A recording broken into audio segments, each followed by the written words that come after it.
मित्रों नमस्कार। हमने लास्ट वीडियो में प्रकाशिक अभिक्रिया की बात की थी, जिसमें चक्रीय प्रकाश फास्फोरिलीकरण, अचक्रीय प्रकाश फास्फोरिलीकरण और जल के प्रकाशिक अपघटन की चर्चा कर ली थी।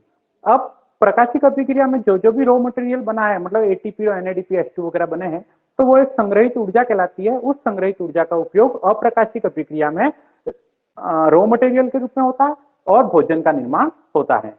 तो किस प्रकार भोजन का निर्माण होता है, किस प्रकार कार्बोहाइड्रेट बनता है, यह अपन पढ़ते हैं अचक्रीय प्रकाश फास्फोरिलीकरण में, सॉरी अप्रकाशिक अभिक्रिया में। तो बात करते हैं अप्रकाशिक अभिक्रिया। सबसे पहले यह अप्रकाशीय अभिक्रिया किसमें संपन्न होती है और कब संपन्न होती है, समझें। तो अप्रकाशिक अभिक्रिया हरित लवक के स्ट्रोमा में संपन्न होती है। स्ट्रोमा मतलब जो तरल पदार्थ हरित लवक में भरा रहता है, उसमें संपन्न होती है। दूसरा, अप्रकाशिक अभिक्रिया नाम इसलिए पड़ा क्योंकि इस क्रिया को करने के लिए सूर्य के प्रकाश की आवश्यकता नहीं होती। क्यों नहीं होती? क्योंकि अप्रकाशिक अभिक्रिया में जो कार्बोहाइड्रेट बनना है, उस कार्बोहाइड्रेट के लिए जो ऊर्जा चाहिए वो तो प्रकाशिक अभिक्रिया में बन गई है, इसलिए इनको अलग से सूर्य के प्रकाश की आवश्यकता नहीं होती। मतलब यह अभिक्रिया अंधेरे में भी हो सकती है। लेकिन इसका मतलब ये नहीं है कि यह अभिक्रिया रात भर चलती रहती है, ऐसा बिल्कुल नहीं है। जैसे ही प्रकाशिक अभिक्रिया में जो रॉ मटेरियल बना है, वह रॉ मटेरियल जैसे ही खत्म हो जाता है, तो अप्रकाशिक अभिक्रिया भी उसके पीछे पीछे तुरंत समाप्त हो जाती है। आ गया क्लियर? चलो, अब अप्रकाशिक अभिक्रिया के बहुत सारे नाम है। सबसे पहले वो नाम जो बहुत ज्यादा इंपॉर्टेंट है, समझे। अप्रकाशिक अभिक्रिया के बारे में सबसे पहले जानकारी दी थी केल्विन और बेंसन ने, इसलिए उस चक्र को केल्विन बेंसन चक्र भी कहते हैं। दूसरा, इस क्रिया में जो सबसे पहला मुख्य उत्पाद बनता है वो 3 कार्बन युक्त होता है, इसलिए इस अभिक्रिया का दूसरा नाम है C3 चक्र। तीसरा, अप्रकाशिक अभिक्रिया में काम में आने वाले जो उत्पाद हैं, उनके बारे में उनकी कमी से या फिर उनकी मात्रा बढ़ाने पर क्या प्रभाव पड़ता है, मतलब प्रकाश संश्लेषण को प्रभावित करने वाले कारक कौन से हैं, उसके बारे में सबसे पहले जानकारी ब्लैकमैन ने दी थी, इसलिए इस अभिक्रिया को ब्लैकमैन रिएक्शन भी कहते हैं। अगला, क्योंकि इस अभिक्रिया में कार्बन डाइऑक्साइड का अपचयन होता है, कार्बन डाइऑक्साइड का स्थिरीकरण होता है, इसलिए उसको CO2 का अपचयन भी कहते हैं। और इस अभिक्रिया में प्रकाश की आवश्यकता नहीं होती, इसलिए उसको डार्क रिएक्शन भी कहते हैं। तो 1, 2, 3, 4, 5 और 6 नामों से उसको जाना जाता है। अब इस अभिक्रिया को पढ़ने से पहले एक बार मैं फिर से रिकॉल कर देना चाहता हूं कि प्रकाशिक अभिक्रिया में क्या क्या रॉ मटेरियल बना था। तो समझें, प्रकाशिक अभिक्रिया में चक्रीय प्रकाश फास्फोरिलीकरण और अचक्रीय प्रकाश फास्फोरिलीकरण दोनों क्रिया हुई थी। तो चक्रीय प्रकाश फास्फोरिलीकरण में 2 एटीपी का निर्माण हुआ था और अचक्रीय प्रकाश फास्फोरिलीकरण में 1 एटीपी और 2 एनएडीपी H2 का निर्माण हुआ था। कुल मिला के इन दोनों ही प्रकार की अभिक्रियाओं में टोटल 2 और 1 3 तो एटीपी बने थे और 2 एनएडीपी H2 बने थे एक बार चक्र लगाने से।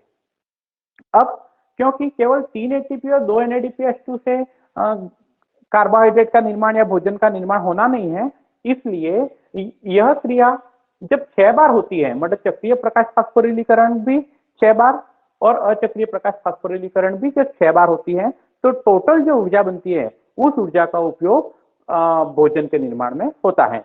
तो समझें, एक बार जब प्रकाशिक अभिक्रिया होती है तो 3 एटीपी और 2 एनएडीपी H2 बनते हैं। जब 6 बार चक्र होगा तो 3 एटीपी में 6 का गुणा करेंगे तो 18 एटीपी का निर्माण होगा और 2 एनएडीपी H2 में 6 का गुणा करेंगे तो 12 एनएडीपी H2 का निर्माण होगा। यानी 18 एटीपी और 12 एनएडीपी के H2, ये दोनों जो हैं वो रॉ मटेरियल है। 18 एटीपी और 12 एनएडीपी H2, इन दोनों, ये पूरी ऊर्जा है, इन दोनों ऊर्जाओं का उपयोग हम अप्रकाशिक अभिक्रिया में भोजन के निर्माण में करते हैं। तो हम देखते हैं कि इन दोनों का उपयोग यहाँ कहाँ होता है। क्लियर? अब समझे यह चक्र चलता कैसे है। सबसे पहले शुरू करते हैं RUMP से। RUMP का पूरा नाम है राइबुलोज मोनोफॉस्फेट।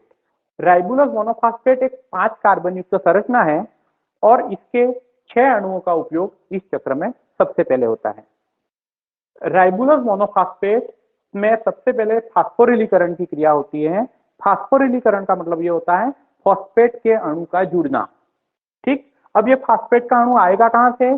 तो हमारे पास जो 18 एटीपी बने थे उसमें से 6 एटीपी, एटीपी का मतलब एडिनोसिन ट्राइफॉस्फेट, यह एडिनोसिन ट्राइफॉस्फेट में से एक फास्फेट अणु एडिनोसिन ट्राइफॉस्फेट में से एक फॉस्फेट का अणु आरयूएमपी ग्रहण कर लेता है, जिससे एटीपी में एक फॉस्फेट अणु कम हो गया, तो एडिनोसिन ट्राइफॉस्फेट जो है वो डाइफॉस्फेट में बदल गया, तो एटीपी एडीपी में बदल गया।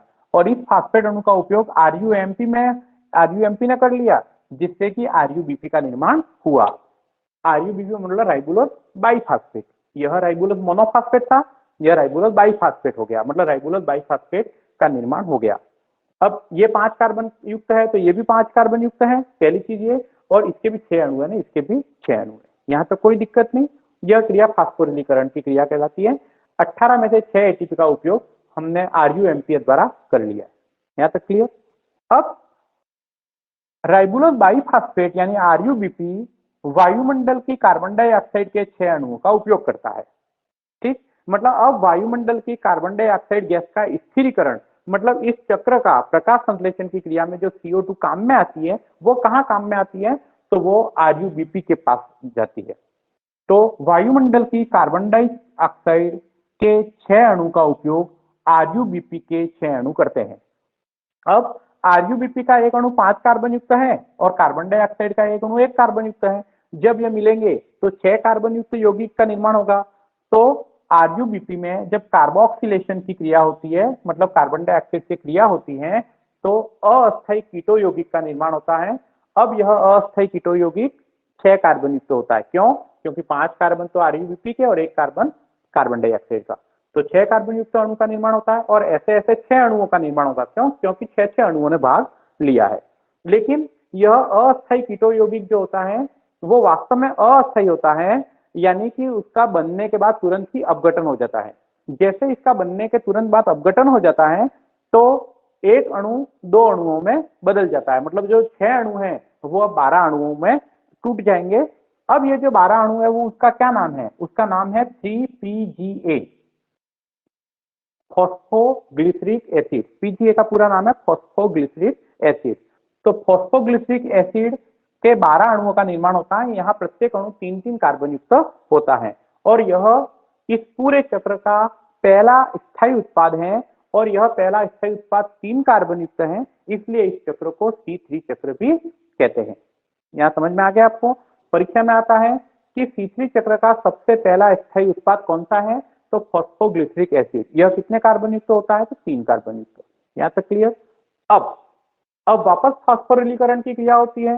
फास्फोरिलीकरण में क्या होता है? एटीपी का उपयोग। तो यहाँ फिर फास्फोरिलीकरण की क्रिया का उपयोग होगा। ध्यान रखना, यहाँ 6 अणु थे, 6 एटीपी का उपयोग हुआ। अब यहाँ 3PGA फॉस्फोग्लिसरिक एसिड के 12 अणु हैं, तो 12 एटीपी का उपयोग हो जाएगा। हमारे पास टोटल कितने एटीपी बने थे? 18। 6 का उपयोग यहाँ हो गया, 12 का उपयोग यहाँ हो गया, मतलब 18 एटीपी यहाँ पूरे हो जाते हैं। क्या होता है?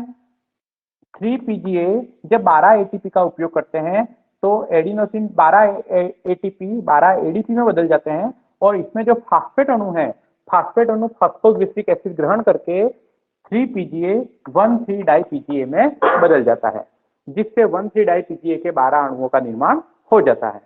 अब 1,3 डाइपीजीए के 12 अणुओं का फिर अपचयन होता है और यह अपचयन हाइड्रोजन द्वारा होता है, H+ आयन द्वारा। अब ये H+ आयन कहाँ से आएंगे?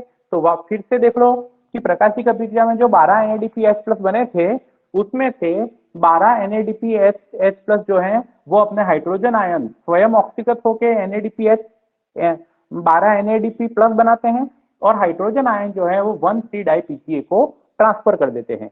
जैसे ही 1,3 डाइपीजीए को हाइड्रोजन आयन मिल जाते हैं तो इसका अपचयन हो जाता है और अपचयन से 1,3 डाइपीजीए 3PGAL में कन्वर्ट हो जाता है। तो PGAL का पूरा नाम क्या है? फॉस्फोग्लिसरल्डिहाइड। PGA का पूरा नाम क्या है? फॉस्फोग्लिसरिक अम्ल। मतलब ये कार्बोक्सिलिक अम्ल जो है वो एल्डिहाइड में बदल जाता है अपचयन से। अब ये भी 3 कार्बन युक्त है, ये भी 3 कार्बन युक्त है। इसके 12 अणु, PGA के 12 अणु PGAL के 12 अणुओं में अपचयित हो गए हैं। अब यहाँ तक मुख्य क्रिया ये थी। अब क्या होता है? इनमें से जो 12 अणु बने हैं उनमें से PGAL के 2 अणु तो वापस PGAL के 2 अणु तो भोजन के निर्माण में काम आ जाते हैं, मतलब सुक्रोज के निर्माण में काम आ जाते हैं।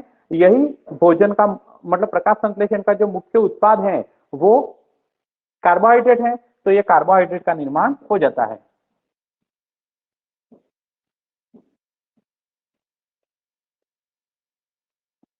इस प्रकार यहाँ कार्बोहाइड्रेट का निर्माण हो जाता है। अब क्योंकि पीजीएल 3 कार्बन युक्त थे तो इन्होंने आपस में जुड़कर और 2 कार्बन युक्त पीजीएल के 2 अणु 3-3 कार्बन युक्त थे तो दोनों अणु आपस में मिलकर 6 कार्बन युक्त हेक्सोस शर्करा का निर्माण हुआ। ये सुक्रोज जो है वो क्या है, हेक्सोस शर्करा, हेक्सोस शुगर। तो इस प्रकार भोजन के अणुओं का निर्माण हो गया, मतलब अप्रकाशिक अभिक्रिया में भोजन बन गया। इस भोजन का उपयोग पेड़ पौधे विभिन्न प्रकार की गतिविधियों में करते हैं। और बचे हुए 10 अणुओं का क्या, तो बचे हुए जो 10 अणु हैं वो वापस मध्यवर्ती यौगिकों का निर्माण करते हुए आरयूएमपी का निर्माण करते हैं, यानी राइबोलोज मोनोफॉस्फेट वापस बनाते हैं। यह राइबोलोज मोनोफॉस्फेट वापस अप्रकाशिक अभिक्रिया को करने के लिए काम में आ जाता है। तो इस प्रकार यह पूरा चक्र चलता है। तो मित्रों, आपको अप्रकाशिक अभिक्रिया कैसी लगी? अगर आपको समझ में आई हो तो बिल्कुल कमेंट करके बताएं। धन्यवाद।